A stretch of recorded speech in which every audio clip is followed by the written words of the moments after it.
Hello everyone guys, this is a LED fan light 23 watts. So, let's start it.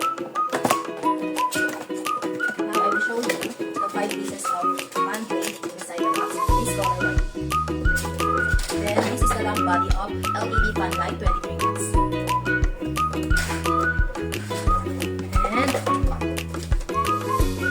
And manual and remote control inside the box.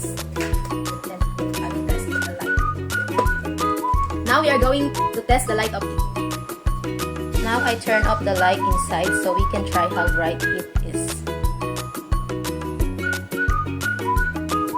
This is a dimmable light that has warm white, natural light, and white light. Like this. And 3 wind spins, soft wind, medium wind, and strong wind.